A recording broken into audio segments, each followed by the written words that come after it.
Bene, direi che arrivato il sindaco, possiamo iniziare. Buonasera intanto a tutte e a tutti, grazie per la vostra presenza, per la vostra partecipazione e benvenuti a questa iniziativa che abbiamo voluto organizzare, ovviamente partendo da un anniversario importante. No? Gli anniversari con le cifre tonde in qualche modo non sono più importanti di altri, ovviamente, però ci consentono, come dire, di promuovere anche un'occasione di riflessione più generale. Tra pochi giorni, il 5 dicembre, saranno i 40 anni della scomparsa di Loris Fortuna.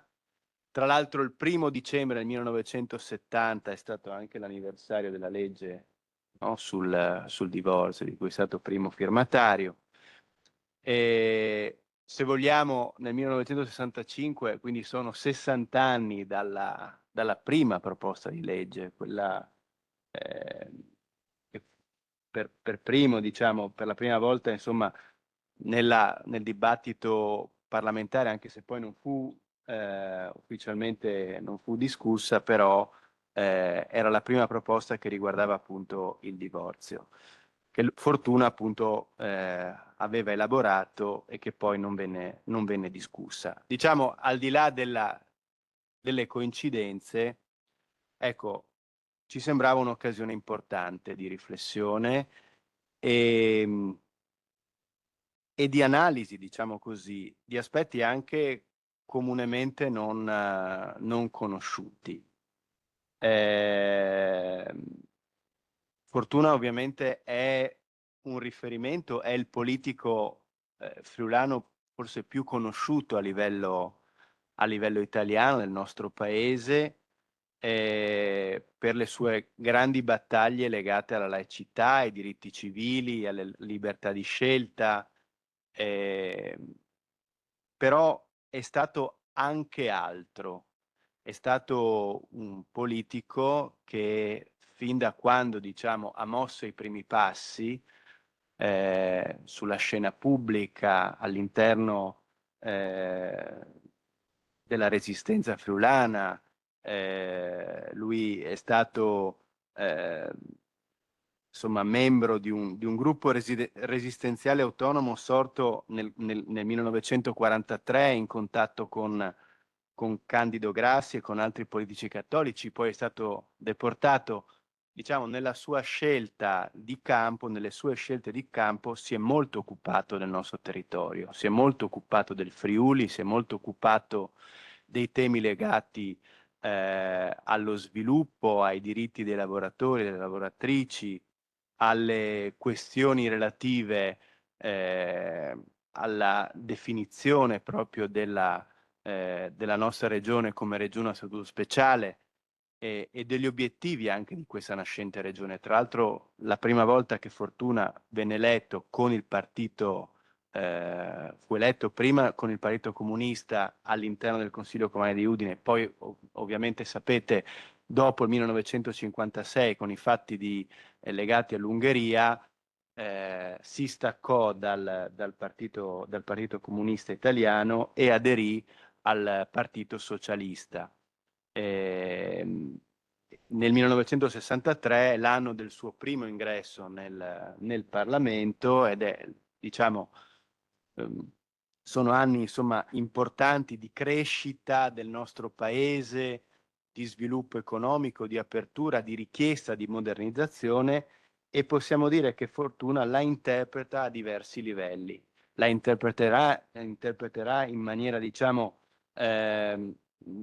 ovviamente riconoscibile, distinguibile e sul tema dei diritti civili e dei diritti delle libertà individuali, ma ci lavorerà anche rispetto all'identità sociale, allo sviluppo sociale, allo sviluppo economico del nostro Friuli.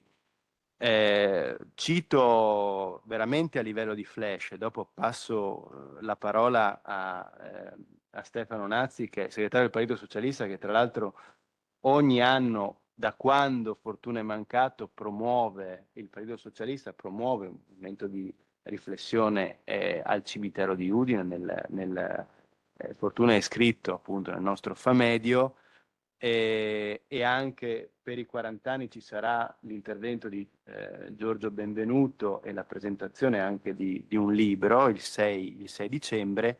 Dicevo che Fortuna, per esempio nel 1959, quando si dimetterà da consigliere comunale e aderì al Partito Socialista Italiano, fonda anche un centro di ricerche culturali, Piero Calamandrei. È un centro che pubblicherà anche una rivista, la rivista si chiamava Politica e Cultura, e tra le iniziative proposte c'erano quelle di numerosi scambi con intellettuali, uomini di cultura, per esempio della vicina Jugoslavia. Quindi c'è un'idea, no, di pensare anche in termini fattivi, in termini proprio politici, di una regione che è ponte con l'Est e con la Mitteleuropa. Quindi c'è questa riflessione che poi si esprimerà anche in una proposta di legge proprio a tutela della minoranza, in particolare la tutela della minoranza slovena, no? Cioè in tempi anche di rigurgiti che assistiamo nazionalisti, Fortuna interpreta con grande modernità anche questi aspetti che sono essenziali proprio nel definire un'identità del nostro Friuli, un'identità del suo ruolo e dello sviluppo economico e dei diritti dei lavoratori. Cito anche una battaglia che lo vede impegnato nelle lotte del Cormor, no? Fortuna nel corso nella sua vita sottolineò più volte la condizione dell'emigrazione friulana, dei lavoratori e delle lavoratrici che erano costrette ad andare perché non trovavano prospettiva qua, non trovavano un futuro. Ecco, noi quindi abbiamo voluto organizzare come Patto per l'Autonomia, Gruppo Civica FVG, ecco, una riflessione non dell'altro Fortuna, ma che completasse un profilo di Fortuna aderente, no? Più aderente proprio alla nostra storia, alla nostra identità, tant'è che abbiamo voluto intitolare questo incontro, questa chiacchierata, Loris Fortuna, un patrimonio per il Friuli. Crediamo sia arrivato anche il momento di pensare ad una sorta di pantheon dei politici friulani che hanno rappresentato al meglio il nostro territorio. Ovviamente Fortuna, espressione del Partito Socialista, è stato un grandissimo, ma ce ne sono altri su cui vale la pena e varrà la pena dedicare l'attenzione. Mi viene in mente la figura, per esempio, di Antonio Comelli, che è stato il presidente della regione che ha guidato la ricostruzione. Il prossimo anno siamo nel 50°, un altro anniversario tondo, e forse insomma una riflessione anche sul ruolo che quell'esperienza politica e quella stagione hanno giocato, crediamo forse sarà necessaria. Io ringrazio Stefano Nazzi, gli do la parola e interverrà dopo di lui, dopo i saluti del sindaco Alberto De Toni, che ringraziamo per la sua presenza, Michele Mioni, che è qua in prima fila, e ci raggiungerà Roberta Nunin, che ha avuto un attimo un contrattempo. L'intervento di Michele Mioni e di Roberta Nunin. Michele Mioni è ricercatore all'Università di Venezia, tra l'altro si è occupato proprio della figura di Fortuna si dedica proprio alla ricerca storica legata anche al welfare state a livello anche europeo, e la professoressa Roberta Nunin è professoressa di diritto del lavoro all'Università di Trieste, è prorettrice, nonché presidente della Commissione Pari Opportunità del Comune di Udine. Grazie, la parola a te, Stefano.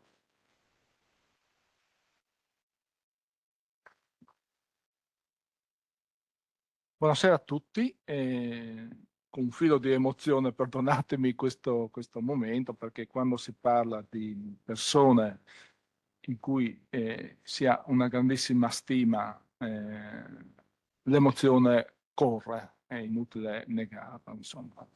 Quando l'amico Federico Pirone mi ha informalmente invitato tempo fa a portare un saluto a una iniziativa non ben definita quella volta, ma siamo stati vaghi sostanzialmente, però che hanno impocito di organizzare come patto per l'autonomia praticamente, e si parlava di lode sfortuna, ho dato subito la mia adesione.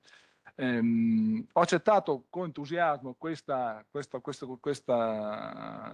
a nome della Federazione Provinciale del PSI, perché Loris Fortuna non è stato un politico qualsiasi, è stato molto di più di un politico qualsiasi, a mio parere.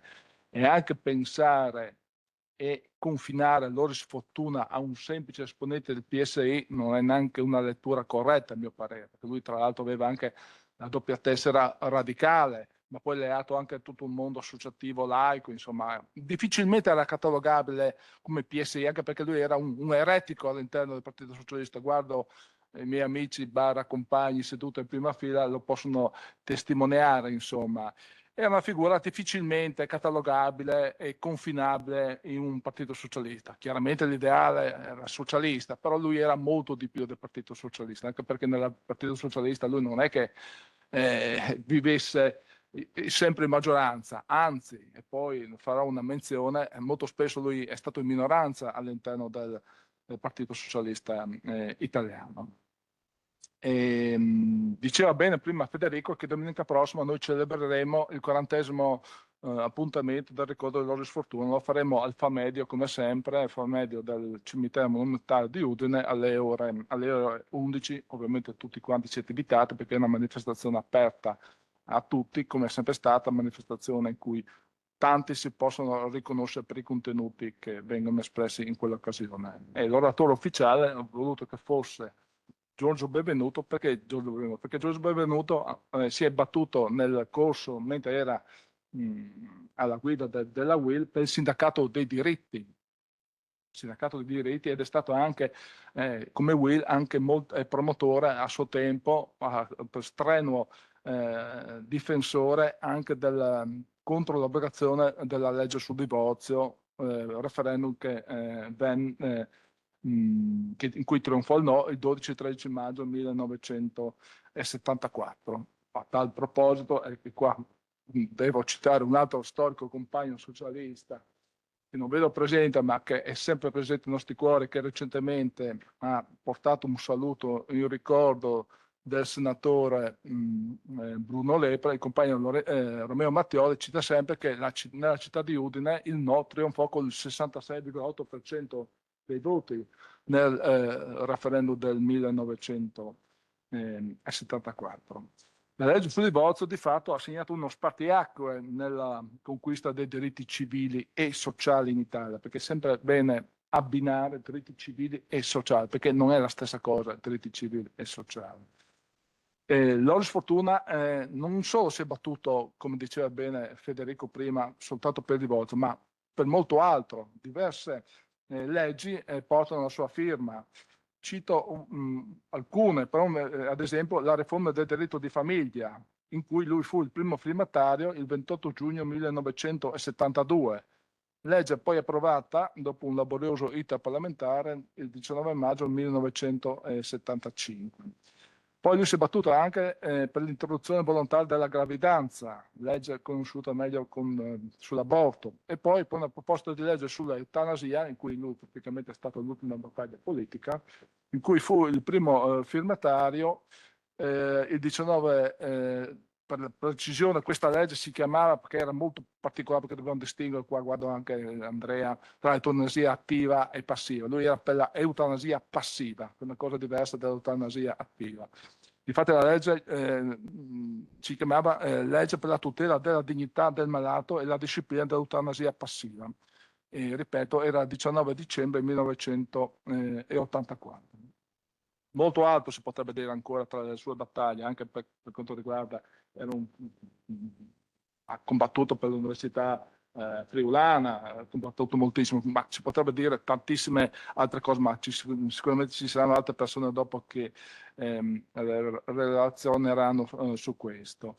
E voglio anche concludere, perché questo intervento è assoluto, non vorrei dilungarmi più di tanto. Sì, la grandezza di Fortuna è stato proprio con questo, insomma, che secondo noi, secondo tanti, era veramente un fuoriclasse, non era una figura qualsiasi, soprattutto è una figura che non aveva paura di andare controcorrente.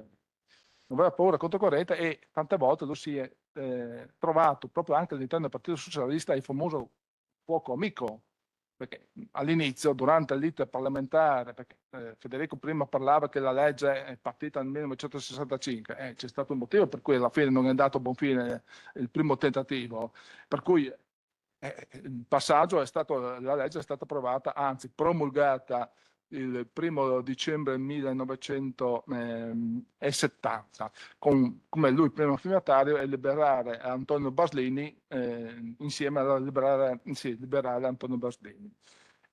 Tra le figure che all'interno del Partito Socialista, ho fatto una piccola ricerca, ma ero già al corrente di questo, in cui lui si scontrò, è una famosa senatrice, Lina Merlin. Lina Merlin, che a quel tempo era una figura storica del Partito Socialista, cioè la principale promotrice dell'abolizione delle case chiuse, è una convinta antidivorzista, ad esempio.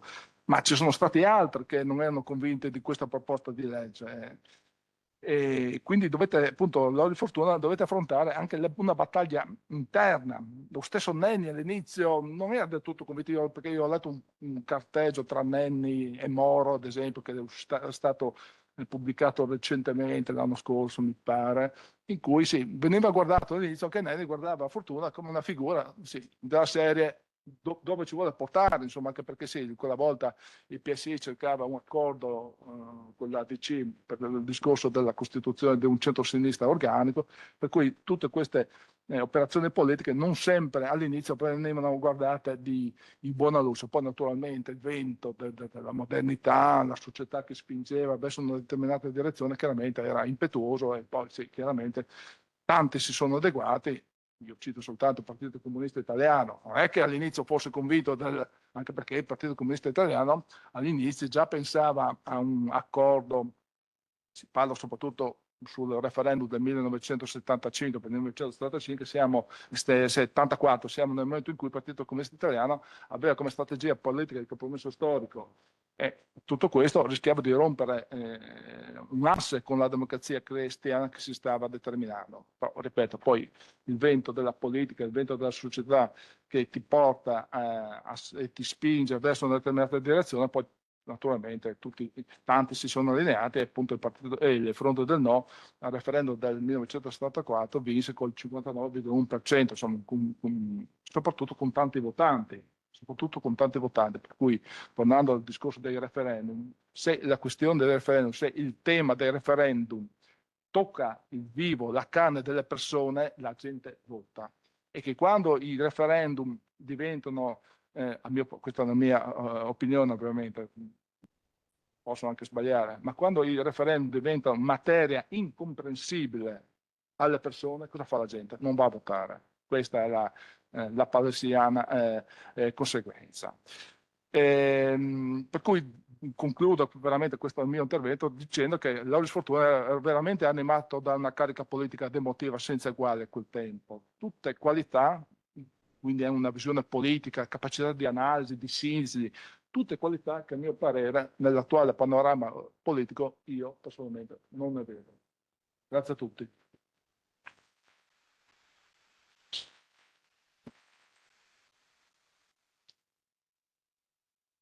Grazie Stefano. Avremmo piacere da parte del sindaco di un saluto. Grazie. Faccio un saluto breve anche se non previsto perché ho colto la palla al balzo per esserci oggi, perché purtroppo non potrò essere presente, Nancy lo sa, all'evento commemorativo, e quindi ho detto vado almeno, perché sono andato tutte e due le volte nei primi 2 anni di mandato. Quest'anno appunto non posso esserci, ho voluto esserci qua, portare saluti a tutti quanti, complimentarmi per questa, diciamo, commemorazione. Io mi ricordo bene, perché nel 74, quando abbiamo fatto il referendum, io ero nella GESCI Padova Primo, voglio ricordare, la GESCI sta per Associazione Guide Scout Cattolici Italiani. Eravamo nella parrocchia di San Carlo, a Larcella, a nord di Padova, e tutta la nostra comunità capi, che era fatta da tutti quanti, da studenti universitari, eravamo al primo anno di università, e votammo tutti a favore del divorzio, e facemmo addirittura un manifesto per il no all'abrogazione. Risultato, 2 giorni dopo fummo espulsi dalla parrocchia, tanto per darvi il quadro.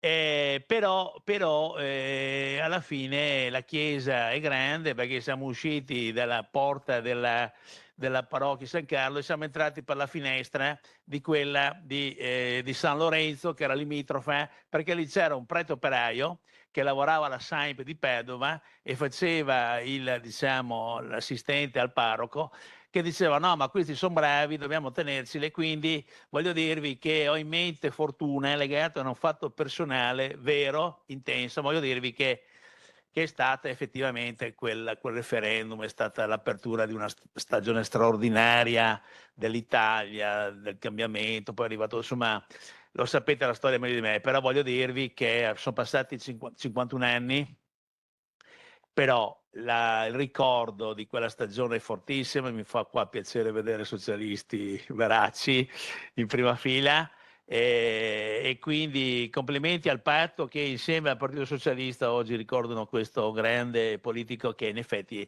è un reale patrimonio per la nostra regione, ma lasciatemi dire anche per l'Italia. Grazie e buone cose.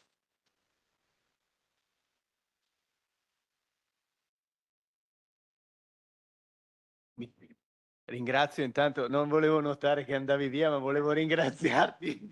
Grazie al consigliere regionale Massimiliano Pozzo, che è passato. Ovviamente c'è Massimo Morettuzzo che farà le conclusioni. Michele Mioni, la parola a te, grazie. Perfetto, grazie mille a tutti. Ringrazio il gruppo consigliare regionale del Patto per l'Autonomia Civica FVG per aver organizzato questo incontro, per ricordare Loris Fortuna, come dicevamo, a 40 anni dalla scomparsa. E in questo caso lo so che i ringraziamenti sono spesso un atto formale, ma in questo caso è davvero sentito da parte mia, perché giustamente, come dice il titolo, Fortuna è stato un patrimonio per il Friuli. Federico ha menzionato come è uno tra i friulani più conosciuti in Italia, nel dibattito pubblico italiano. Io aggiungerei, ma non abbastanza, non ancora abbastanza, non nella sua integralità perlomeno, e perciò insomma questo anniversario, come tutti gli anniversari, trovo un'occasione per discutere anche tematiche più ampie della semplice biografia, che siano di carattere storico, politico, culturale, e spero che il mio intervento possa offrire spunti di riflessione al di là della semplice, diciamo, discussione storiografica. Mi permetto una breve introduzione di carattere personale. Il mio interesse per questa figura nasce con la vicenda di Eluana Englaro, che per un tragico scherzo del destino si concluse proprio nel Friuli di Fortuna, mobilitando, tra l'altro, da che io mi ricordi, questa rete trasversale, transpartitica di ex socialisti di destra e di sinistra, con un braccio di ferro, mi ricordo anche questo, tra tra il ministro della salute dell'epoca, che pure era un ex socialista, e la regione FVG, che era pure retta da un ex socialista. Questione che peraltro sollevò anche una serie di problematiche istituzionali e giuridiche sulle competenze tra Stato e Regione in materia sanitaria. Ecco, a partire da questo episodio mi concentrerò proprio sulla dimensione regionale della biografia di Fortuna. Come ho avuto modo di sottolineare in interventi in altre sedi, rendere omaggio a Fortuna significa ad oggi segnalare una lacuna che è al tempo stesso documentaria, storiografica e di memoria pubblica rispetto alla sua vicenda politica, che ha riguardato sicuramente una biografia individuale, ha riguardato una cultura politica, ma è stata anche, trovo, la storia delle trasformazioni politiche, socio-economiche e culturali di un territorio che è il Friuli, che è stato spesso pensato come periferico rispetto alla storia d'Italia. Ecco, il contesto in cui mi è capitato di parlare di tutte queste lacune ovviamente aveva a che fare con la questione dei diritti civili e della laicità e l'assenza di riferimenti intellettuali e culturali alla persona di figura in questo dibattito nazionale. Bene, io ritengo che una simile dinamica abbia riguardato anche il Fortuna friulano, per così dire, come protagonista, cioè della sinistra regionale, della storia della regione, ci tornerò a breve, come ente di programmazione e come crocevia nei rapporti est-ovest e dentro una certa misura anche dell'integrazione europea. Ecco, a tal proposito faccio una breve chiosa, diciamo, metodologica, da storico, scusatemi, sarà molto breve, che però, perché la faccio? Perché penso che contribuisca a spiegare in parte l'oblio relativo sulla figura di Fortuna. Mi riferisco alla prima di queste tre lacune, quella documentaria, e qui il problema fondamentale è costituito ancora ad oggi dall'assenza di un fondo archivistico di Loris Fortuna a mia conoscenza. Ecco, le voci della sua esistenza si sono rincorse, non si sono mai effettivamente concretizzate e finché penso non verrà fuori un vero e proprio archivio con le carte di Fortuna, gli storici dovranno fare ricorso a ricerche trasversali con tutti i limiti che ciò comporta. Ecco, non aiuta, come menzionava anche Stefano Nazzi, da un lato il fatto che Fortuna non fosse in realtà un intellettuale alla Carlo Rosselli, Riccardo Lombardi e così via, e dall'altro per l'appunto dal fatto che non fosse un uomo d'apparato, cioè un uomo di partito alla, non so, Rodolfo Morandi, per dirne uno. Ecco, così per fare qualche riferimento. Spesso si riesce a scovare quasi per caso negli archivi locali riferimenti ai suoi interventi, alle sue attività, posizioni e idee, eppure proprio questi frammenti suggeriscono percorsi di ricerca e spunti di riflessione tutt'altro che banali. Un aspetto, per esempio, che ho sempre trovato particolarmente interessante nel percorso di Fortuna è che ha attraversato l'intero arco della sinistra italiana, Partito Comunista, Partito Socialista e Partito Radicale. Insomma, si tratta di una biografia interessante al di là dei temi del divorzio e dell'aborto, perché anzi ha investito insomma questioni che hanno riguardato questa terra, la resistenza, la guerra fredda, il tema della programmazione, il centro-sinistra, la questione anche delle minoranze nazionali e in parte anche la questione della ricostruzione come momento di opportunità per mandare avanti questa agenda di sviluppo. Insomma, Fortuna è stata una figura fondamentale nella storia d'Italia, è stata una figura fondamentale anche nella storia del Friuli. Cercherò di andare piuttosto veloce in questi 25 minuti che mi sono preso come discussione.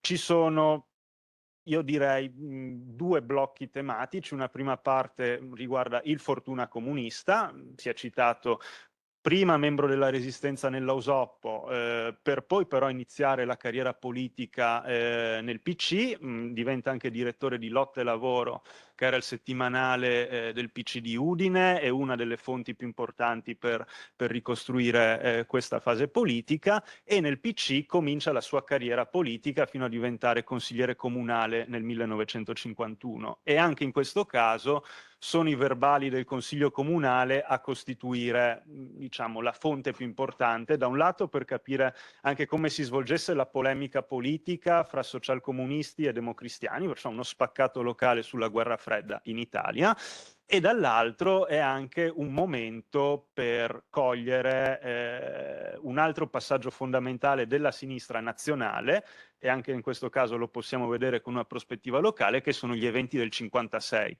Infatti è proprio in Consiglio Comunale che Loris Fortuna definirà i fatti del 56 come un profondo errore, ed è anche, diciamo, dal silenzio dei suoi interventi dopo il 56 e fino alle dimissioni dal partito e dal suo ruolo di consigliere comunale, anche da questo silenzio si può intravedere, si può comprendere anche il tipo di travaglio intellettuale e politico.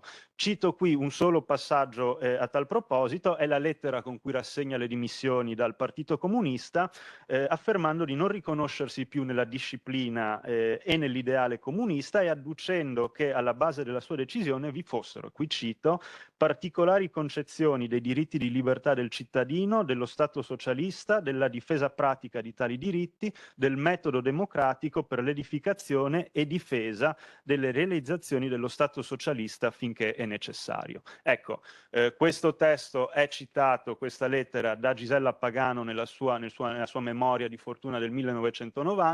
Ovviamente la Pagano non cita la fonte, e potete immaginare per uno storico anche un po' l'amaro in bocca della potenzialità che potrebbe avere un archivio di fortuna per ricostruire questo percorso nella sua integralità. Comunque questo è, scusate, è un dato personale di amarezza metodologica e professionale. Già citato da Federico Pirone, insomma, questo passaggio importante in questo silenzio complessivo documentario costituito dalla nascita del Circolo Calamandrei, di cui Fortuna è direttore, e attraverso il quale pubblica questa rivista che ha vita breve ma è molto interessante, Politica e Cultura, in cui secondo me anche sotto l'influsso, da quello che ho potuto comprendere, insomma, sotto l'influsso delle idee del poeta Luciano Morandini, porta avanti questo revisionismo, se volete, socialista, in cui c'è proprio il ruolo della provincia, in questo caso ovviamente di Udine, come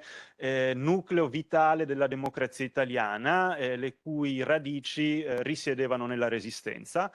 E per quanto possa sembrare retorico, soprattutto in una provincia come quella di Udine, in un territorio come quello friulano che fu annesso al Terzo Reich, per ricordare, perché insomma è tutt'altro che retorica, ma al fianco di questi aspetti di cultura politica, di revisionismo politico, quella rivista è importante anche perché è da lì che iniziano una serie di studi, di inchieste e di lavori riguardanti le condizioni socio-economiche del Friuli, territorio, provincia di Udine, economicamente depressa e in quanto tale assegnataria da almeno un decennio di aiuti straordinari, di finanziamenti straordinari da parte dello Stato. Ecco, tutti questi studi convergono, sintetizzerò molto, convergono in una serie di inchieste, di raccolta di dati, ma anche di convegni organizzati da Fortuna, che nel frattempo era diventato segretario provinciale del PSI in quota sinistra, una serie di convegni di preparazione al discorso della programmazione, alla nascita della regione Friuli Venezia Giulia, che erano due temi interrelati tra di loro, perché regionalismo e programmazione andavano di pari passo, e che sarebbero alla fine confluiti anche in un lavoro a firma di Fortuna, il Friuli Tesi per uno sviluppo economico, in cui appunto si immaginava la regione Friuli Venezia Giulia come ente di programmazione democratica e di partecipazione dei lavoratori, ovvero sia dei sindacati e dei partiti operai, alla formulazione di piani di industrializzazione, di riforma agraria, infrastrutturale, insomma.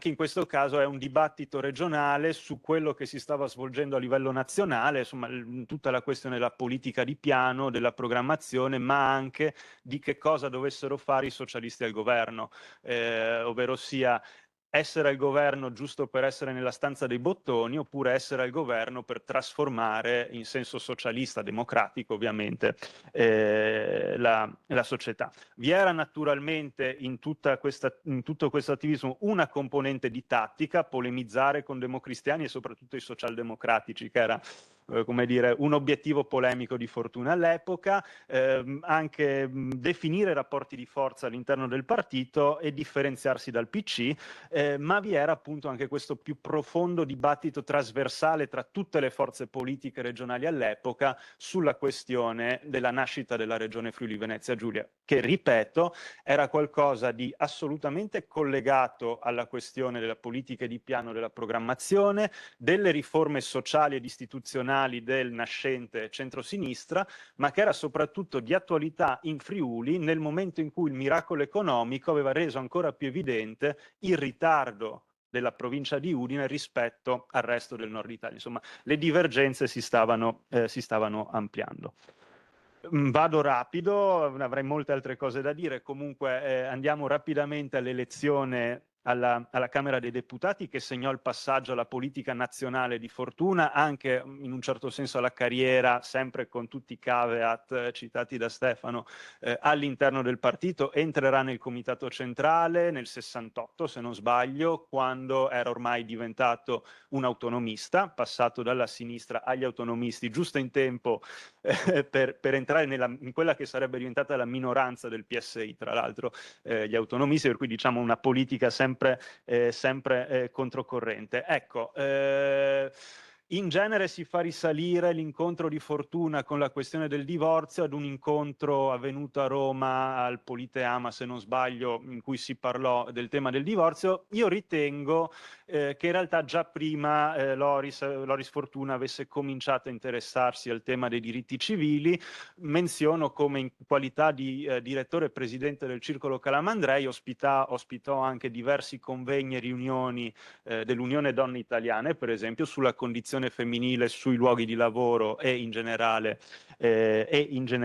nella società. Difese il pittore Zigaina, di cui ho intravisto qualche schizzo e qualche dipinto in questa stanza per una causa intentata per una rappresentazione del crocifisso ritenuta blasfema all'epoca. Insomma, io ritengo che le radici del particolare socialismo libertario di Fortuna non siano da rintracciare tanto nell'inizio dell'avventura romana, ma avessero delle radici piuttosto solide qui a Udine. Qui ci sarebbe anche forse la necessità di ricostruire quale fosse il clima culturale della città nei primi anni 60.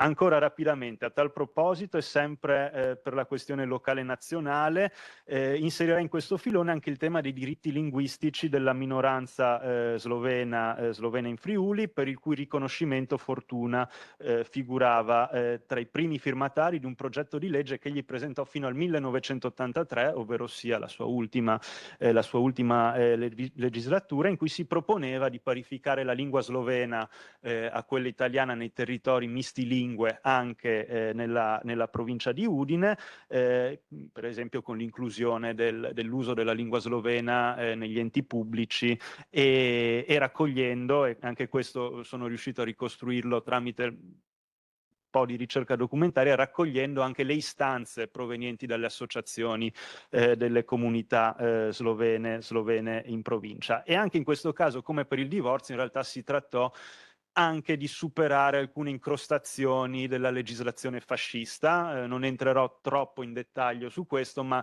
stavano diventando sempre più anacronistiche nell'Italia ormai degli anni 70 e soprattutto in seguito ai trattati di Osimo, per cui si trattava anche di superare una tradizione legislativa. In generale Fortuna continuò ad essere coinvolto negli affari della politica regionale. Ho citato la questione della programmazione e in realtà lui si interessò anche ai temi dell'integrazione del Friuli in un'area economica regionale più ampia. Nel 1968, faccio solo un esempio, perciò 10 anni prima della nascita della comunità di lavoro Alpe Adria, che data al 78, qui in Sala Iace, per esempio, Fortuna risulta tra gli organizzatori di un convegno sul Friuli Regione Ponte, e che io sappia questa è una delle prime volte in cui viene usato proprio la definizione di Regione Ponte, la concettualizzazione di questa idea, a cui parteciparono esponenti degli interessi economici e sociali friulani, ma anche rappresentanti politici dall'Austria, ma anche da oltrecortina. Perciò si inizia anche qui si aprono altre possibili tematiche di ricerca che non intendo sviluppare qui, ma come dire, la butto così come possibile ulteriore tema di sviluppo di questa figura che fu veramente molto più poliedrica di ciò che saremmo portati a pensare. Insomma, si tratta, ripeto, cerco di tenermi nei tempi che mi sono stati indicati, perciò ho dato solo dei piccoli frammenti, ma che secondo me fanno, spero di aver veicolato l'idea del fatto che si parli sì di una biografia politica individuale, ma anche di un punto di vista, per me, io parlo da storico, per studiare un contesto politico, culturale, socio-economico che è più largo e credo in buona parte ancora da riscrivere. E questo elemento mi porta ad alcune considerazioni conclusive di carattere, scusatemi, storico. Poi io spero che però siano elementi di riflessione anche insomma per tutti voi. Anzitutto la biografia politica di Fortuna è un percorso politico tra periferia e centro, in cui l'osservatorio locale può aiutare ad integrare la ricostruzione del dibattito nazionale e locale in alcuni passaggi fondamentali. Io mi sono soffermato in particolare sugli anni 56-63 perché i pochi tasselli che abbiamo su quel periodo sono particolarmente interessanti nel ridarci una prospettiva locale su grandi questioni che investirono non solo la sinistra, 56, programmazione, cosa andiamo a fare al governo, ma più in generale lo stesso paese. Basti pensare al miracolo economico, al dibattito anche qui ancora incipiente sulla programmazione, al tema delle riforme del centro-sinistra. Ecco, e tutti questi elementi ci portano a fare una riflessione, una serie di riflessioni storiografiche che chiamano in causa la complessità e la ramificazione anche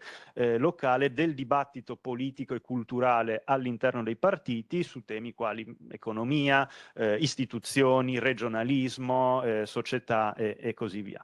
E lungi perciò dall'essere solo una storia locale, questo aspetto aiuta anche a rileggere le elaborazioni teoriche e le realizzazioni concrete del centrosinistra, che è un periodo, un'esperienza politica che io ritengo la storiografia abbia liquidato in maniera un po' troppo veloce. Giusto un esempio, sebbene sì di iniziativa parlamentare e con tutte le contraddizioni anche qui richiamate da Stefano. Nenni era contrarissimo all'inizio perché aveva paura che facesse saltare gli equilibri tra democristiani e socialisti, però le stesse leggi su divorzio e aborto, per cui ancora oggi Fortuna giustamente ricordato, si iscrivevano proprio nell'esperienza del centrosinistra. Ecco, e volendo invece restringere il focus della discussione sulla figura di Fortuna nel suo rapporto con il contesto territoriale, che è il tema dell'incontro di oggi, penso che per comprenderne la figura nazionale sia necessario rintracciarne anche le radici politiche locali. Come ho cercato di esporre molto brevemente, era proprio attraverso la sua esperienza politica qui a Udine che gli pose le fondamenta della svolta verso un socialismo laico, liberale, libertario. Lui utilizzava libertario più che liberale per riferirsi al suo socialismo, per esempio nelle discussioni ancora una volta svoltesi su politica e cultura, ma più in generale nelle attività del Circolo Calamandrei. Ho detto socialismo libertario, ecco, un socialismo laico che gli maturò lungo tutta la sua carriera, non solo in relazione ai grandi temi nazionali, no? Divorzio, aborto, eutanasia passiva e così via, ma anche e costantemente, direi, di fronte ai problemi concreti delle realtà locali, della realtà locale, quella friulana, nello specifico perciò di questa regione, a cui fu sempre legato non solo politicamente ma anche umanamente. Qui faccio un'ultima breve considerazione, mi scuserete, riguarda ancora una volta le fonti, scusatemi. Tutte queste possibili ipotesi di ricerca si scontrano con questa dispersione documentaria, ma un vero e proprio silenzio. È un po' il mio cruccio, l'avrete capito, è un po' una cosa personale ormai. Manca l'archivio, c'è una penuria relativa di fonti primarie, si dovrebbe forse intraprendere una ricerca trasversale per lavorare attorno a questo silenzio, che però gioco forza sarebbe parziale.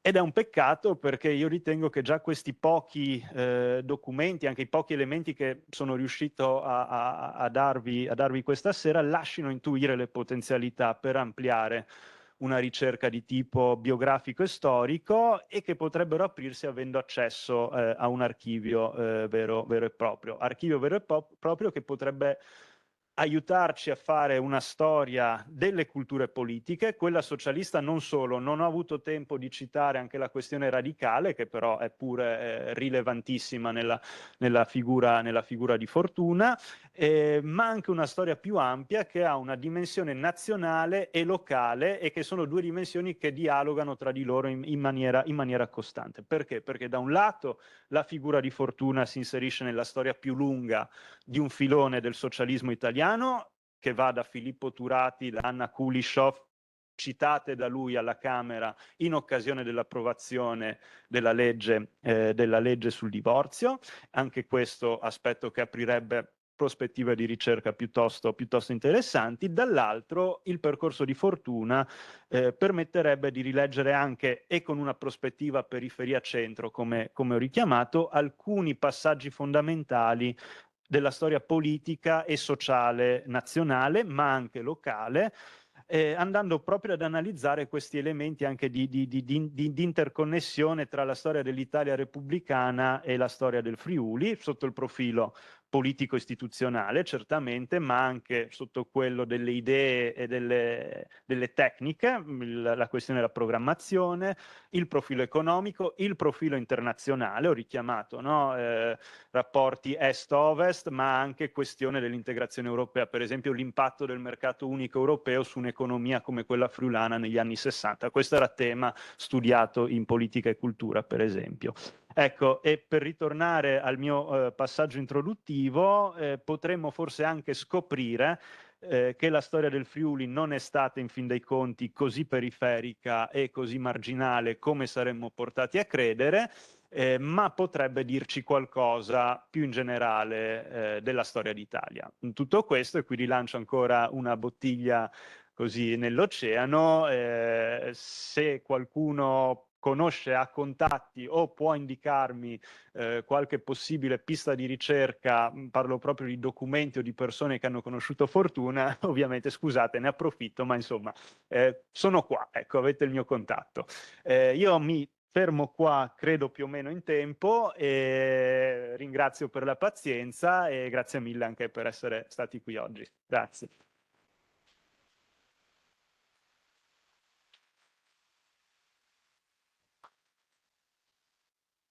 Grazie a te Michele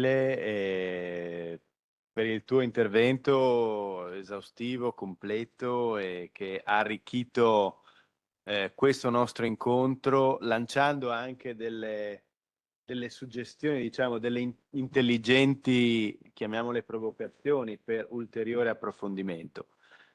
Ci ha raggiunto la professoressa Roberta Nunin, non ti preoccupare, e quindi ti diamo la parola. Grazie mille. Allora, buonasera a tutti e a tutti. Mi scuso innanzitutto con gli altri relatori per il ritardo dovuto a ragioni indipendenti dalla mia volontà. Oggi ho fatto un giro della morte come al solito, Udine, Trieste, Gorizia, e ci sono stati degli imprevisti. Però ci tenevo veramente ad essere qui. Ritengo che questo sia un evento molto importante che cerca di fare anche un minimo di giustizia di una sorta di silenzio, no? Che c'è stato. Ci saremmo potuti aspettare molte più riflessioni, molta più rilevanza, invece anche in questo, che comunque è un anno, no? Che ci porta ad un numero tondo particolare nella vita dell'onorevole Fortuna, c'è stato un po' quella disattenzione che a volte ci porta anche a trascurare dei protagonisti, dei giganti della nostra vita culturale e politica. Possiamo considerare sicuramente nostro l'onorevole Fortuna, perché anche se di origini bresciane, no, il suo rapporto con il Friuli, data fin dalla giovanissima età, era un bambino molto piccolo, sarà stato sicuramente ricordato da Michele all'inizio del suo intervento. Io vi porterò qualche ragionamento dal punto di vista giuridico, dal punto di vista di una giurista che si occupa molto dei temi sociali, perché il diritto del lavoro ci porta lì, e certamente questa è stata una grandissima figura di riferimento.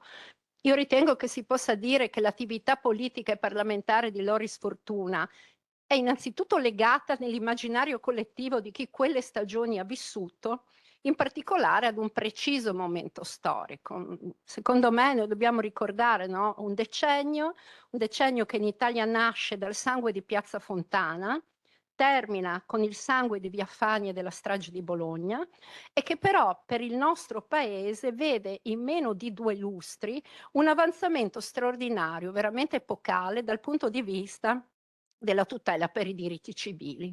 In questo contesto, che quindi era indubbiamente difficilissimo, crisi economica, terrorismo, instabilità politica, ma allo stesso tempo stimolante per la straordinaria mobilitazione politica e sociale di quegli anni che accompagnò tutte le battaglie dei diritti civili. Io voglio solo in questa sede ricordare, se non altro, la pratica del movimento femminista, no? Ricordiamola, che certamente su tanti temi fu vicina e fu compartecipe delle battaglie dell'onorevole Fortuna. Quindi in questo quadro così importante, Loris Fortuna è stato un uomo che ha dimostrato nelle sue azioni concrete, nel suo lavoro parlamentare, di avere una caratteristica veramente straordinaria di visione, innanzitutto, di determinazione, senz'altro, unite a una profondissima conoscenza dei fenomeni giuridici e anche un sano pragmatismo che, secondo me, possono, almeno in parte,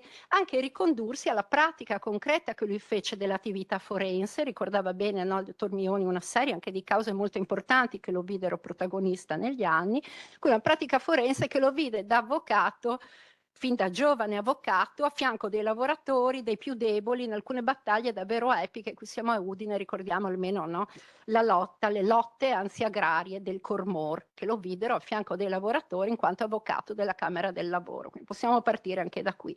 Eppure, come dicevo, nella ricorrenza, no, quest'anno del quarantennale della morte, viene davvero da stupirsi che così poche siano state le iniziative sia nel nostro territorio sia a livello nazionale dirette a ricordarlo, e soprattutto, la cosa che a me sembra ancora più importante, a far conoscere alle generazioni più giovani una figura che è stata così straordinaria e che tutte e tutti noi, e della quale tutte e tutti noi dovremmo essere orgogliosi. Perché se è vero che, come dicevo, la sua nascita, le origini familiari ci portano nel bresciano, è anche vero che con il nostro territorio Loris Fortuna ebbe fin da piccolissimo una consuetudine, un rapporto importante. Inizia con il trasferimento della sua famiglia della primissima infanzia e poi continua per tutta la vita, no? Nonostante che gli impegni parlamentari di governo poi lo portassero anche altrove. Io personalmente ho un ricordo diretto, perché mio zio, che è mancato ormai da molti anni, era un militante socialista, fu per un certo numero di anni anche sindaco di Cormons, e ricordo più di una volta sue visite a casa nostra, quindi a casa mia, no, a trovare mio padre, accompagnato dall'onorevole Fortuna, che per me, che ero ragazzina, in quel momento lì era una figura quasi mitica, perché io appunto la associavo alle primissime conquiste, no, sui diritti civili nel nostro paese. Certo, indubbiamente abbiamo avuto dei momenti anche formali di ricordo, anche in passato. Ricordo che nel carcere di via Barzellini a Gorizia, per commemorarlo, c'è una targa che fu collocata nel lontano 2005, no? sul muso della casa circondariale, ma mi piace ricordarla perché quando passo, no? Quando si passa di là lo leggo a ricordo di Loris Fortuna, figlio nobile di questa terra, libertario, partigiano sovano, socialista, ministro della Repubblica, qui incarcerato e condannato a morte dai nemici della democrazia. Anche qui a Udine c'è stato in passato un momento formale di ricordo perché nel dicembre del 2019 si è tenuta una cerimonia molto partecipata, la ricordo, io sono anche parte del foro di Udine, in cui gli viene intitolata l'aula per le udienze civili, no, del nostro tribunale, avvocato friulano, deputato e ministro della Repubblica. Quindi il mondo dell'avvocatura, il mondo della giustizia, in senso ampio, di cui è stato senz'altro un protagonista, in questo modo l'ha onorato anche qui nel territorio, cercando di trasmettere la memoria anche ai più giovani, no? Si passa, si legge, si ricorda, anche se non si è avuta esperienza diretta. Quello che però sembra mancare oggi, in questo silenzio che a me sembra veramente assordante, è un riconoscimento più ampio e io prendo atto con una certa tristezza di questo silenzio veramente assordante di una parte consistente dell'attuale politica e permettetemi, io questo lo riconduco forse anche a una ragione, chissà, di disagio nel ricordare un protagonista che appare lontanissimo, lontanissimo dallo stesso modo che è oggi, che troviamo oggi di intendere l'impegno e la pratica politica, non di rado intesa più come privilegio che come servizio alla collettività,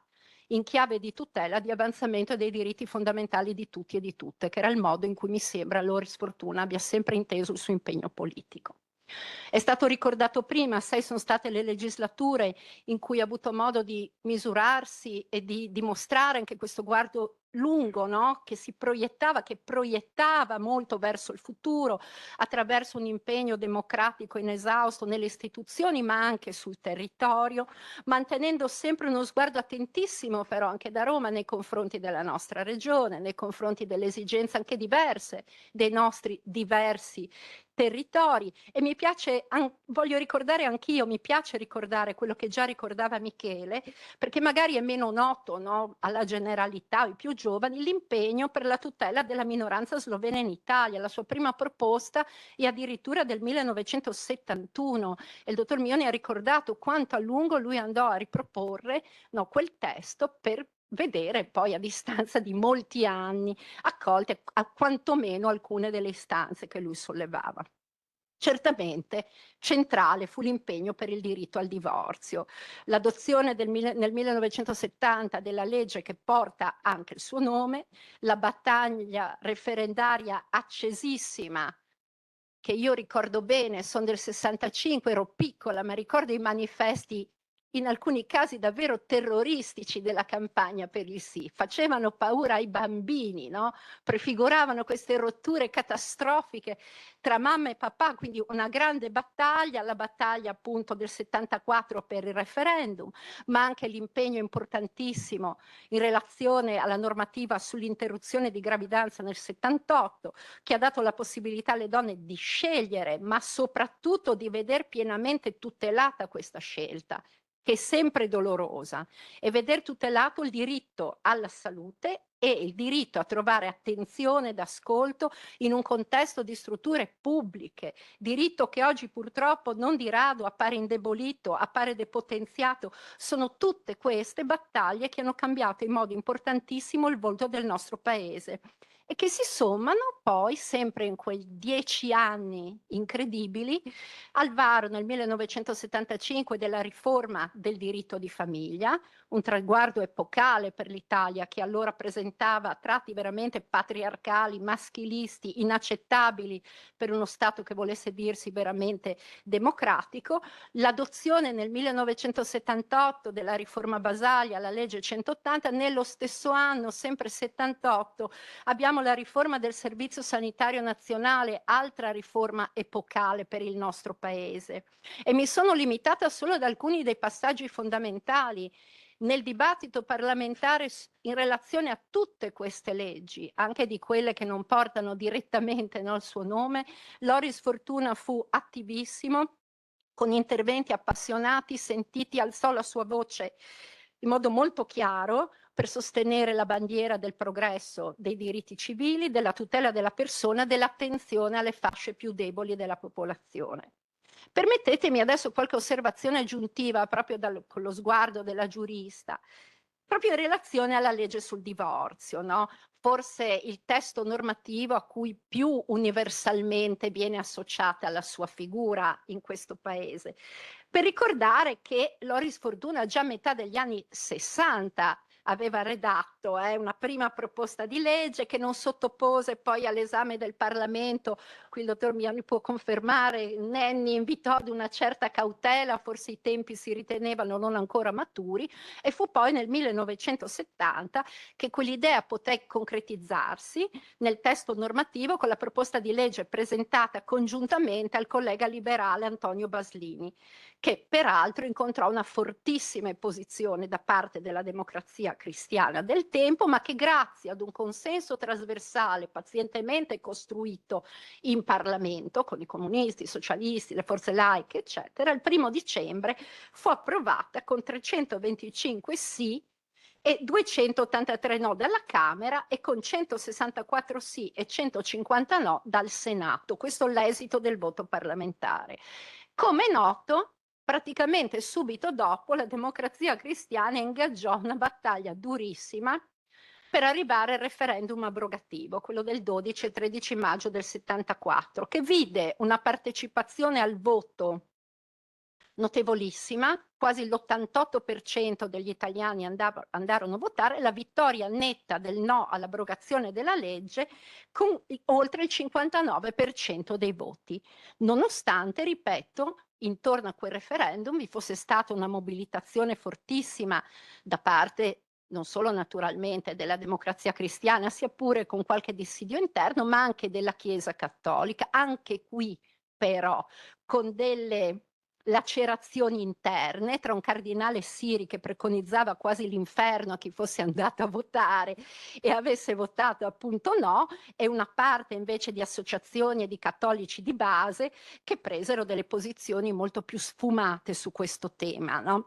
Voglio ricordare anche, e ricordiamo in questa sede, che vi fu un appello per il no, quindi per respingere la proposta abrogativa da parte di un gruppo di cattolici democratici promosso da Pietro Scoppola, uno storico, e firmato da varie personalità, tra cui anche Romano Prodi firmò l'appello per il no.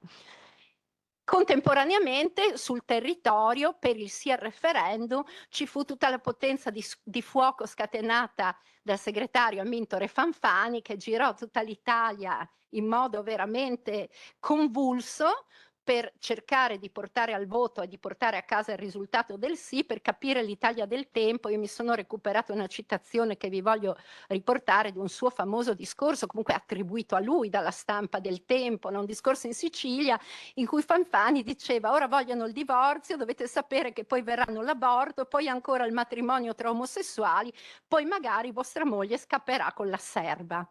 Questo era il tono e il tenore del tempo, e chi ricorda i manifesti della campagna prevedeva in parte una previsione sul futuro, possiamo dire.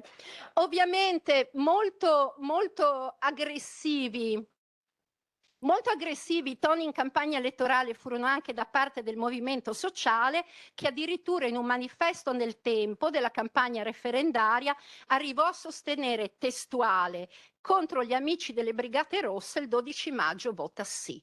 Questo è il clima del tempo, anche se poi le memorie interne non raccontarono di un almirante forse più perplesso, che non lo diceva in pubblico, ma sul tema. Però la campagna fu questa, quindi quello fu un manifesto ufficiale del Movimento Sociale Italiano affisso durante la campagna per il sì. Quindi un clima particolarmente acceso che rende ancora più, come dire, pregevole, ci fa apprezzare ancora di più quello che fu l'esito poi referendario, dovuto a una grande mobilitazione e anche alla grande capacità di Loris Fortuna di muoversi sul territorio, di argomentare con pacata fermezza le ragioni a favore della legge, appunto, che portava anche il suo nome. Sempre nel corso della quinta legislatura, quindi dal 68 al 72, lui iniziò ad occuparsi del tema proprio della riforma del diritto di famiglia, che avrebbe però dovuto attendere il 1975 per vedere finalmente la luce.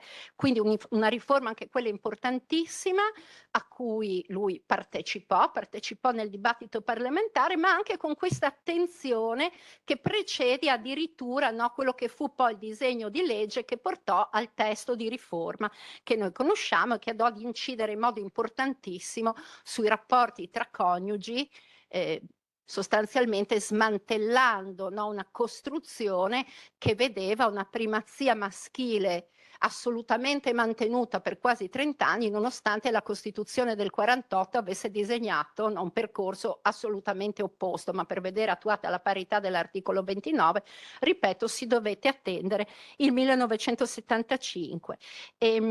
Inoltre, anche nella legislatura 72-76 fu tra coloro che sostennero in modo importante la necessità di andare a una depenalizzazione dell'aborto, e quindi anche in questo caso ci fu un suo ruolo attivo, così come ci fu un suo ruolo attivo nel sostegno per il mantenimento, no, della legge, quando si tenne il referendum abrogativo nel 1981, che vede anche qui una grande mobilitazione, vide la vittoria di coloro che appunto volevano mantenere il diritto, no, all'interruzione volontaria di gravidanza. Naturalmente non posso esimermi dal segnalare quanto sia stato cruciale, fondamentale, importante il ruolo di Loris Fortuna anche nel campo della tutela dei lavoratori. Qui tra anni 60 e anni 70 si succedono tante leggi importanti, a partire dallo statuto, no, dei lavoratori di Gino Giugni, ma ci furono anche tante altre leggi dedicate alla tutela del lavoro femminile, dedicate alla tutela del lavoro dei minori, già alla fine degli anni 60.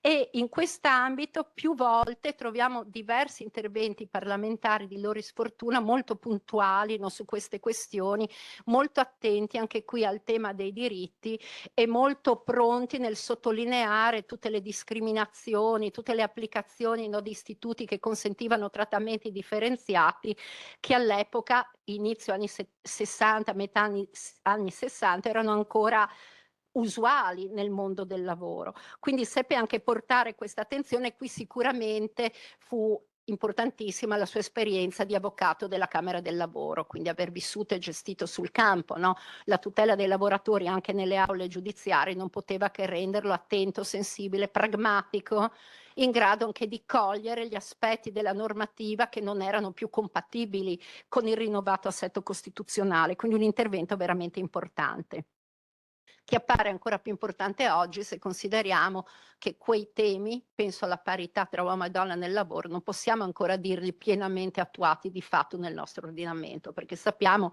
quanti ostacoli ci siano ancora, e molti di questi ostacoli, se si scorrono alcuni suoi interventi parlamentari, lui puntualmente, no, li sottolineava, li poneva all'attenzione dell'Assemblea legislativa. Voglio anche ricordare, tra i suoi diversi incarichi di governo, mi sembra importante, l'incarico che rivestì nell'ultima fase della sua vita, la protezione civile.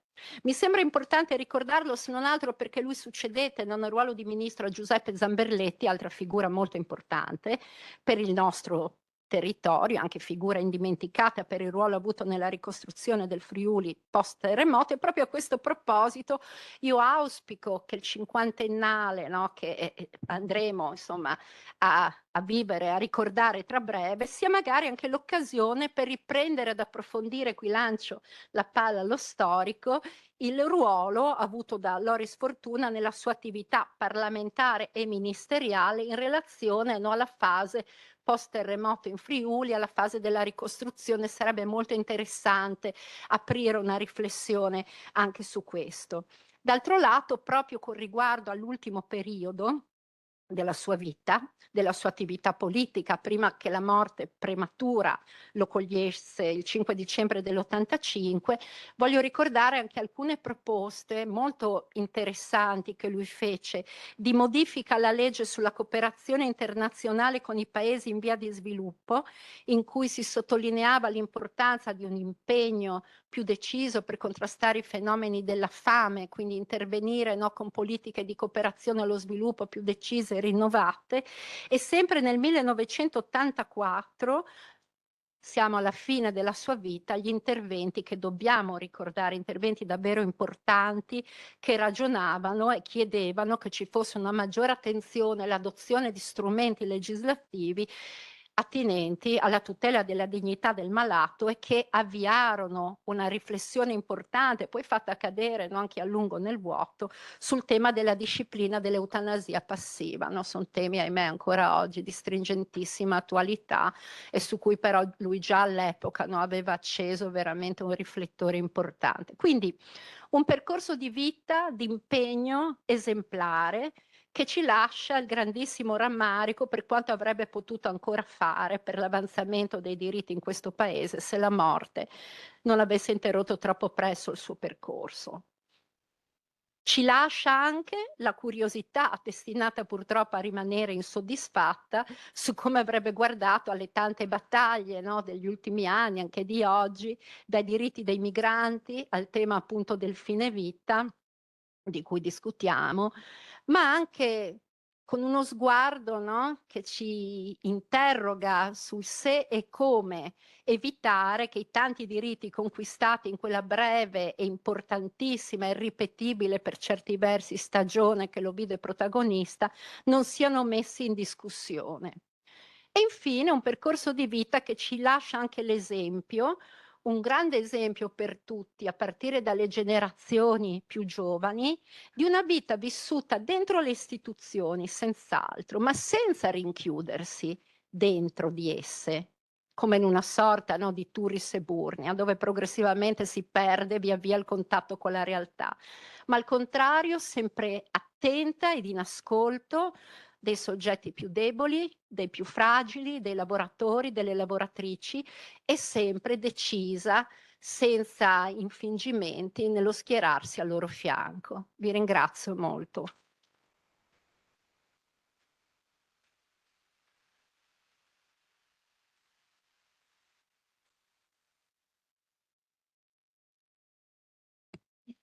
Grazie molte alla professoressa Roberta Nunin, insomma, per la passione e la densità del suo intervento. Mi permetto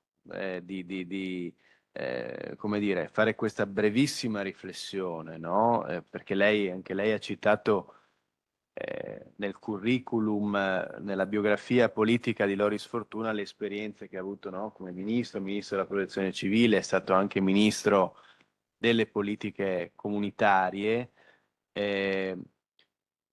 ma come anche il successo, no, delle iniziative proprio portate avanti da Fortuna appartenessero in generale, insomma, a una cultura politica, fossero frutto, no, di un contesto politico e vedessero la centralità del Parlamento, no?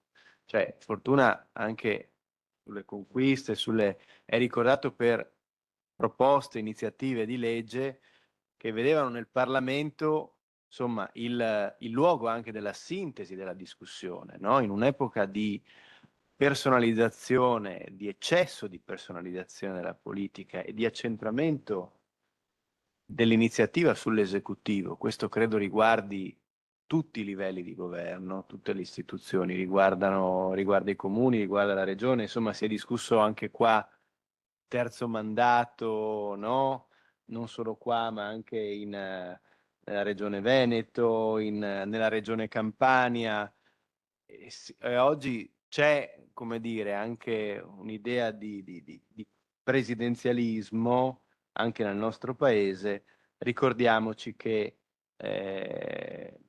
ricordiamoci di quanto siano importanti i luoghi proprio di elaborazione, di indirizzo e controllo di iniziativa politica, che sono il Consiglio Comunale, il Consiglio Regionale e il nostro Parlamento, che ovviamente raccolgono le istanze dei territori, le istanze del paese, le istanze sociali, le istanze presenti nella società, senza, no, come dicevi anche tu giustamente, pensare che siano fine a se stessi. Allora, prego.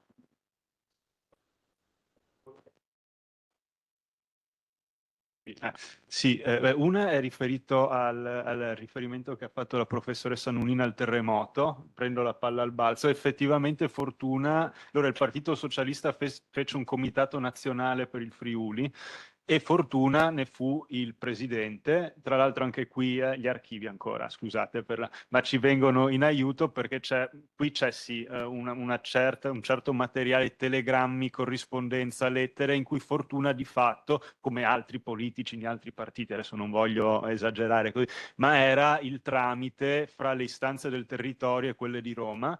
Non solo questo, come Comitato Nazionale per il Friuli del PSI era anche il tramite tra il partito locale, la direzione nazionale e anche qui Camera di Compensazione, di questi cahiers de doléances che venivano dai sindacati, dalle associazioni, dai comuni, per cui c'è anche qui i partiti come cinghia di, scusate anche qui termine abusato, cinghia di trasmissione, però è vero. Scusami Federico se ti ho interrotto, però hai giustamente fatto riferimento alla questione del ruolo del Parlamento. Un'altra cosa, secondo me, spesso sfugge anche della modernità di Fortuna, fu comunque anche uno dei primi politici in un'epoca in cui la partitocrazia, no? I partiti erano questi grandi mediatori tra società e istituzioni, fu anche uno dei primi politici a cogliere il ruolo della società civile, dell'associazionismo, la LID. Insomma, Lid che tra l'altro anche qui in regione c'è una storia interessante secondo me da riscrivere, ma comunque Fortuna fu uno di quelli che per primo colse anche i movimenti nella società e in un momento in cui il Partito Comunista diceva il divorzio adesso non è per far polemica, il divorzio è una cosa borghese, la Democrazia Cristiana era sicurissima di spazzare via tutto a furor di popolo e Fortuna colse un po' qual era il movimento della società post miracolo economico, per cui anche questo secondo me c'è il Parlamento ma c'è anche la società civile, anche questo è molto moderno. Giusto. Ecco, scusami per... No, hai fatto bene a precisare e ad integrare. Allora, noi abbiamo previsto così, ovviamente Massimo Morettuzzo farà le conclusioni. Non è facile Massimo, ma hai questo onere, però nel frattempo appunto abbiamo spazio per qualche intervento, qualche riflessione. Prego, Adriano.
Allora, io farei un giro, poi magari lasciamo la replica ad entrambi e poi le conclusioni a Massimo.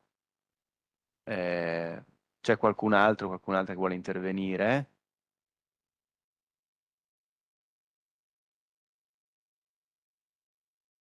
Diciamo che avete... Il tema degli archivi, cioè questo è un problema secondo me importante.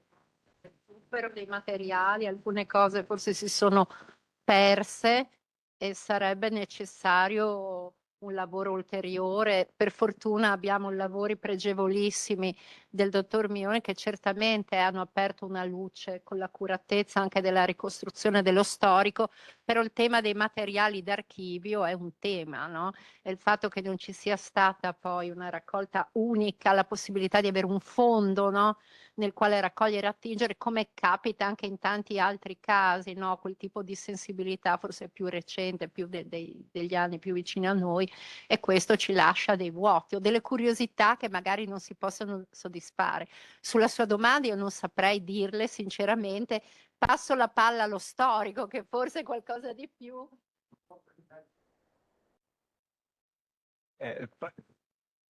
Scusate, passa la patata bollente. No, no, però qui è proprio lupus in fabula, nel senso che questo è, no, è aperto, sì, è assolutamente interessantissimo. Non ho, sì, nelle mie ricerche non sono mai, insomma, non ho mai incontrato questo testo, però quello che effettivamente il 64, giusto?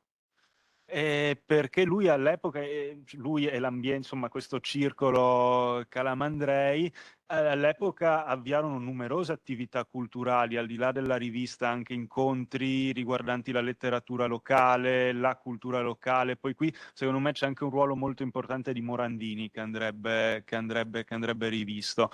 E molto probabilmente posso ipotizzare che anche questa proposta cadeva proprio come dire, in questo contesto più ampio di tentativo di valorizzare un po' anche la cultura locale, ma anche dell'entusiasmo portato dalla nascita della regione Friuli Venezia Giulia, perché è vero che c'era questa dimensione molto forte di occasione, di sviluppo economico, modernizzazione, eccetera, eccetera, però c'era anche un discorso identitario di fondo che stava emergendo.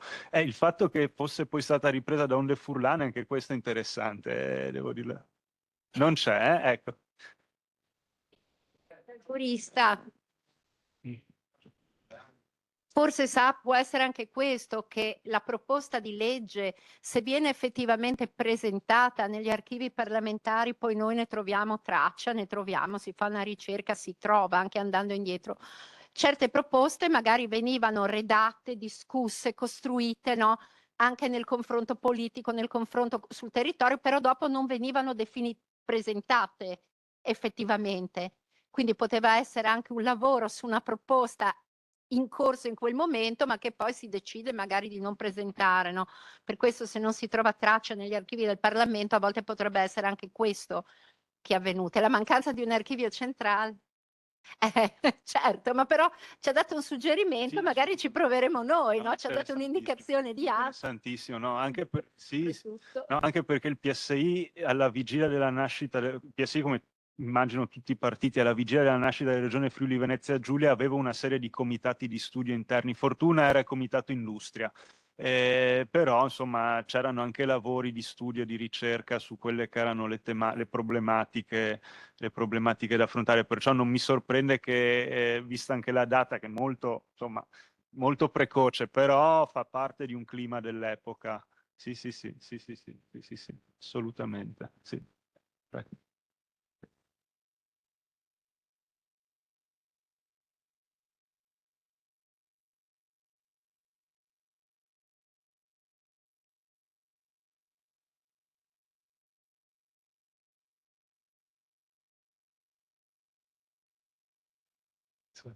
Sono mancati, sì, questo era un antico però una selezione è uscita nel 2020 sui quaderni del Circolo Rosselli di Valdospini, sì. Io qualche copia ce l'ho ancora a casa, ho una decina di copie, insomma, per chi fosse interessato, più che volentieri sia una pubblicazione cartacea purtroppo in rete, però su leggi e anche discorsi parlamentari bisogna fare una ricerca un po' certosina, ma è tutto digitalizzato sul sito della Camera e anche del Senato. Si trova tutto, purtroppo bisogna perderci un po' di tempo. Sì. Si trova eventualmente con i PDF, qualche volta soprattutto sui discorsi parlamentari, magari digitando fortuna o altre parole chiave, poi appare. Comunque sì, sì, sì, con un po' di lavoro si trova.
E c'è anche da dire sempre, sì, come giustamente diceva la professoressa Nunni, al di là dell'amicizia personale anche con Pannella, c'è anche da dire un'altra cosa a proposito sempre di quello che diceva Stefano Nazzi all'inizio, il ruolo un po' isolato nel partito, perché soprattutto alla fine, sulla scia della militanza radicale, insomma, Fortuna appoggia molte battaglie che erano radicali ma non socialisti, penso anche alla legalizzazione delle droghe leggere, e il PSI di Craxi era molto duro su questo. Poi c'è anche da dire che il PSI di Craxi, come dire, anche sotto l'influenza di Acquaviva, insomma, di personaggi del partito, fa anche una svolta nei rapporti con la Chiesa, mentre Fortuna era, sì, era per l'abolizione del concordato, e Craxi è la persona che poi, come dire, rifà il concordato. E in questo si vede in effetti c'è uno slittamento, e Fortuna si trova molto più spesso in accordo con i radicali che non nel PSI. Sì, no, sicuramente, sì, sì, sì, grazie anzi per...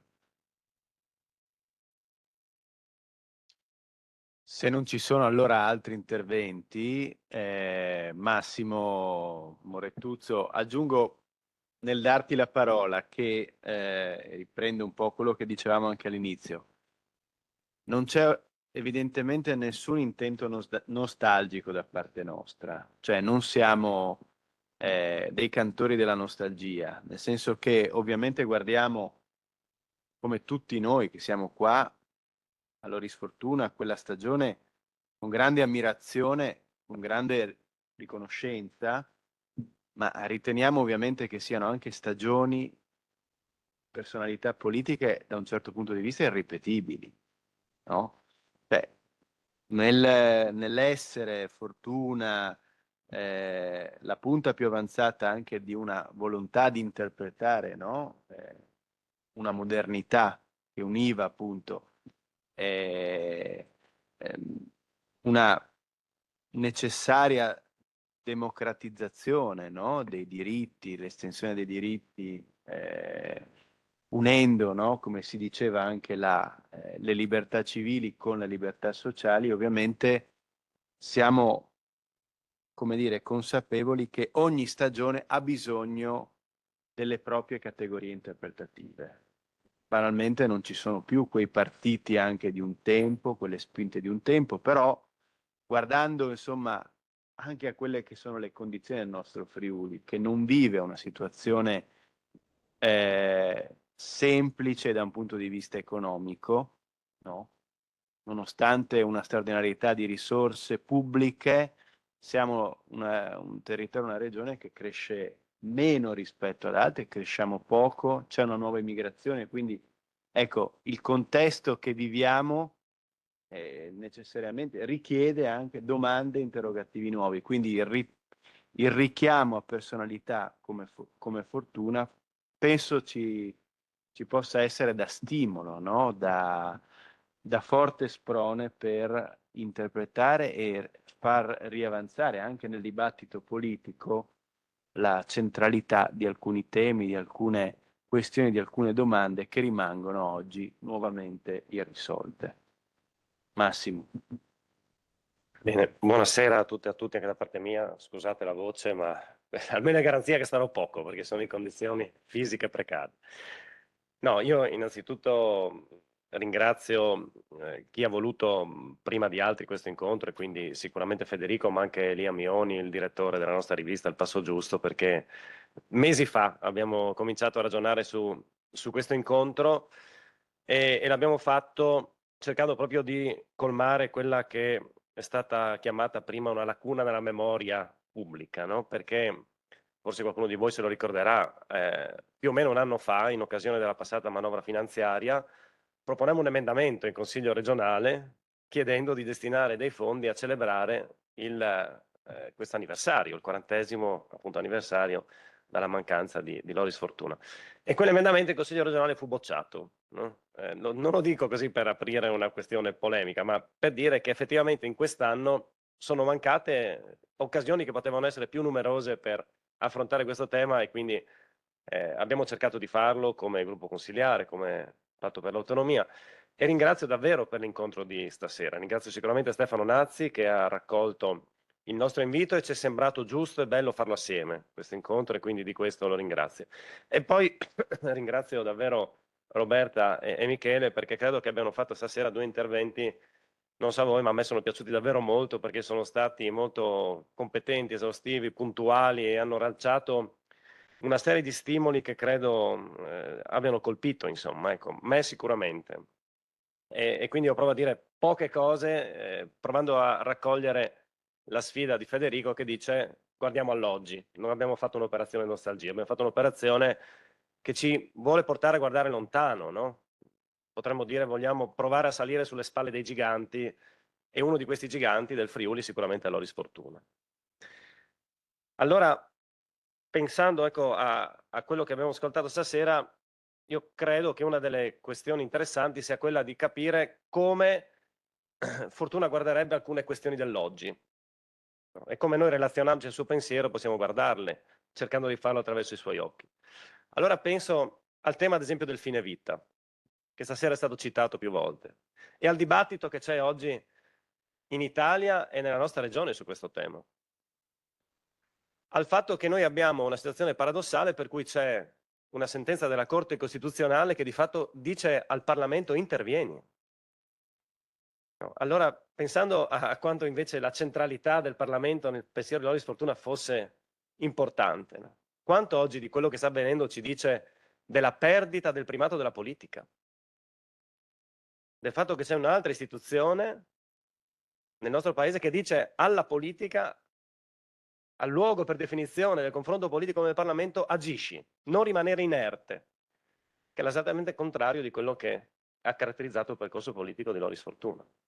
Ma questa è una questione, credo ci debba portare a riflettere in modo forte, pregnante, al netto del merito della questione sul fine vita, che evidentemente è un tema complesso, che ha bisogno di dibattito, approfondimento, che credo sia uno di quei temi che nella società, come è stato detto prima in più passaggi, è forse più maturo che dentro il mondo istituzionale e del dibattito politico. Ed è veramente una delle questioni che però ci dice è tempo di fare uno scarto in avanti, di ridare centralità alla politica, al confronto politico. La seconda grande questione, che in parte è collegata, è legata al ruolo dei partiti e alla crisi della democrazia rappresentativa, così come la stiamo vivendo oggi. E penso, anche per citare un dato così che credo sia abbastanza paradigmatico, al fatto che l'anno scorso, 2024, in provincia di Udine 114 comuni sono andati al voto, di questi 22 avevano un solo candidato sindaco. E questo ci dice, credo, di una difficoltà che c'è oggi nel tema della partecipazione stessa. E sono numeri che mettono in discussione davvero la situazione concreta, reale della democrazia rappresentativa. E dobbiamo interrogarci su questo. Io credo che se guardiamo a questo fatto con gli occhi di Loris Fortuna non possiamo non porci una questione. E cioè dirci, andiamo avanti così? Va bene così? È così che si sostanzia l'idea di partecipazione democratica nelle nostre comunità? O serve una riflessione profonda su questo tema? Io credo che sia indispensabile. Se vogliamo davvero fare uno sforzo di analisi intellettuale, ma anche di passione civile, perché non possiamo rassegnarci, no, a questo stato delle cose. E che non ha a che fare esclusivamente con l'architettura istituzionale del sistema delle autonomie locali di Friuli Venezia Giulia. È sicuramente una parte del tema, no? Ma io credo che ci debba spingere davvero a ragionare su come la democrazia rappresentativa dal secondo dopoguerra ad oggi si sia trasformata e cosa oggi questo tema ci dice. Per non parlare della questione della partecipazione al voto, dell'astensionismo crescente, tutte questioni che io credo davvero debbano interrogarci. Guardandola e, ripeto, anche attraverso la lente della questione della presenza o meno dei partiti nella nostra cultura politica. Perché prima è stato un passaggio interessante che mi ha colpito molto. Fortuna aveva una partecipazione eretica all'interno del partito, forse Stefano l'ha detto. È interessante questo, perché implica pensiero divergente, capacità di analisi critica, però comunque all'interno della sede di dibattito, non chiamandosi fuori, no? E quindi questo credo che oggi ci debba interrogare, per dire, la democrazia rappresentativa senza i partiti tiene o no? Io credo che stia facendo molta fatica e che verosimilmente non possiamo immaginarci i partiti come quelli del secondo dopoguerra, ma dobbiamo comunque trovare delle formule che diano risposta a questa questione. Mi rendo conto che sto ponendo più domande che risposte, però insomma è stimolante la riflessione, le riflessioni che avete fatto. Come un'altra delle questioni che secondo me sono uscite in modo molto interessante è rispetto al rapporto, al ruolo di Loris Fortuna in Friuli e il rapporto con la regione Friuli Venezia Giulia, il percorso di nascita e di crescita della regione come risposta alle situazioni di difficoltà del Friuli in particolare, dal punto di vista dello sviluppo economico, no, della crescita civile, e al fatto che la regione veniva letta da Loris Fortuna come strumento di alta pianificazione. Michele ha usato questo termine, no? E ho pensato all'oggi, al fatto che martedì entreremo in aula per discutere una manovra finanziaria che di fatto, insomma, verosimilmente supererà i 7 miliardi di euro, che ha entrate per 2 miliardi e mezzo in più rispetto a 6 anni fa.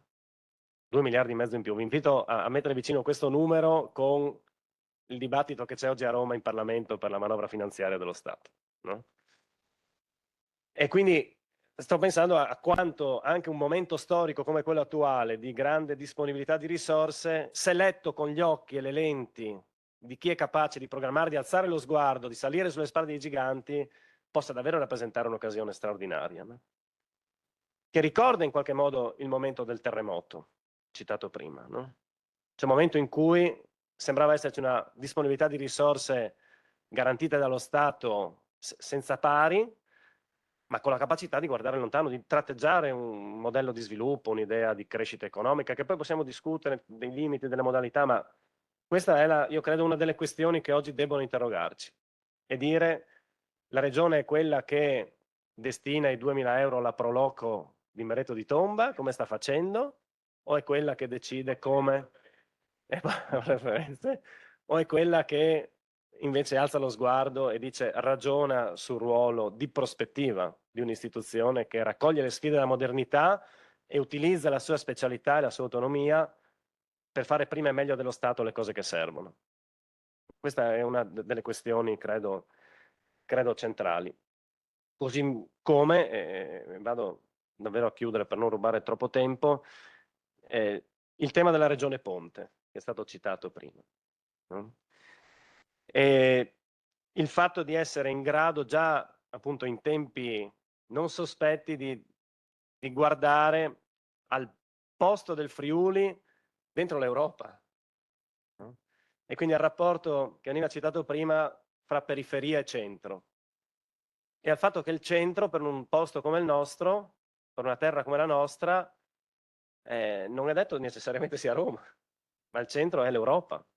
Allora oggi il rapporto, già al tempo, ma oggi a maggior ragione il rapporto periferia-centro è quello che guarda verso una politica europea che non può che andare nella direzione del superamento degli stati-nazione così come li abbiamo conosciuti, della valorizzazione delle diversità territoriali e tutte le questioni, no, che sappiamo. E anche il tema dell'autonomia deve stare, io credo, dentro quel tipo di lettura, no? L'esercizio profondo dell'autonomia. E anche questo oggi è interessante per noi, no? Allora, più che parlare di nord-est, oggi potremmo dire, come ha detto il sindaco in una delle prime interviste dopo essere stato eletto, è meglio guardare verso nord e verso est. Cioè non siamo destinati a morire nordestini, ma forse possiamo cercare di diventare più europei e di alzare lo sguardo verso altri luoghi, che appunto Fortuna nel 68 ragionasse di Alpe Adria, prima di Alpe Adria, credo che sia un'ulteriore dimostrazione di come ci sia stata la capacità di guardare alto e lontano. Così come rispetto al tema delle lingue minoritarie, no?